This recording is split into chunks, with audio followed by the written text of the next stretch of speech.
Math Gad.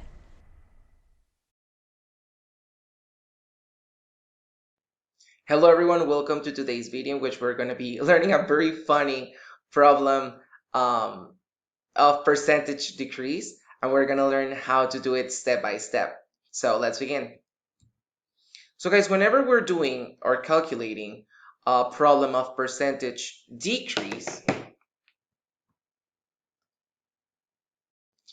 whenever we're doing or practicing a problem of percentage decrease, we're going to have to take into account some steps. The first one is that we're going to be identifying the variables, right? So the variables that the problem has.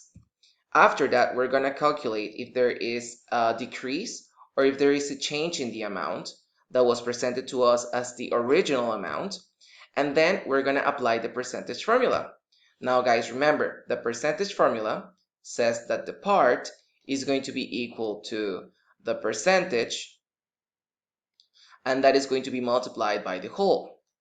Now, whenever we have percentage decrease, we're going to have the change, right, from the beginning, so the decrease, and that is going to be equal to the percentage, or the percentage decrease, and the whole is going to be our original amount, right? So if we are asked what is the percentage decrease, we're going to find it by dividing the change by the original amount, and that is going to be a ratio. If you want to make it a percentage, we're going to multiply by 100%. So guys, let's try doing the following problem, which is a very funny one, by the way. So the problem says the following. Majin Buu, a famous character from Dragon Ball, decided that he wanted to lose weight. Before he started the diet, he weighed 250 pounds. Now, after a week of working out and diet, he weighs 215 pounds. Wow, that's a lot for just a week. What percentage of his initial weight did he lose? Okay, guys, so first of all, we're going to identify what variable is the one we're talking about. So we're talking about Majin Buu's weight, right? And we have an initial amount, which was 250 pounds, right? So because that is the initial amount, we're going to say that that is 100%. Now, the final weight, which is after he worked out and stuff, was of 215 pounds, right? Now, we want to know what percentage of his initial weight he lost. So basically, we have to find out what percentage is the one he lost. But in order to do that, first we have to go to step 2, which is we're going to find the decrease. So we're going to find how much pounds, like how many pounds he lost. So how much pounds did he lose? He lost 250 pounds minus 215, right?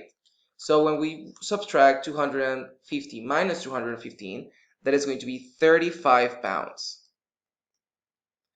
right? So this is the amount that we're going to calculate the percentage of. So now we're going to see that the percentage formula says that the part is going to be equal to the percentage multiplied by the total or the whole. Now, because we have a percentage decrease problem, we know that the part is going to be the amount that changed, which was 35 pounds. And that is going to be equal to the percentage which we're being asked, and then we're going to multiply that by the whole. The whole, remember that the whole is the initial or the original amount, which was 250 pounds. Now we divide everything by 250, and we get 35 divided by 250, and then that we multiply by 100%, and that is going to be equal to P, because the 250 gets canceled. So 250 dividing 35, and that multiplied by 100% is going to be 14%. So wow, he lost 14% of his total weight. And that is pretty much it, guys. So remember, you first have to find the initial amount. You're going to find the amount that the person, or the amount that is being lost or decreased. And then that amount that we just found divided by the original amount is always going to give us the percentage of decrease. So guys, that is pretty much it for today. I'll see you guys on the next one. Bye bye. Check out these other videos to improve your math skills, and make sure you click that subscribe button to make the community grow. Follow ohmathgad in its social media accounts, drop a like, a comment below, and see you on the next one. Bye!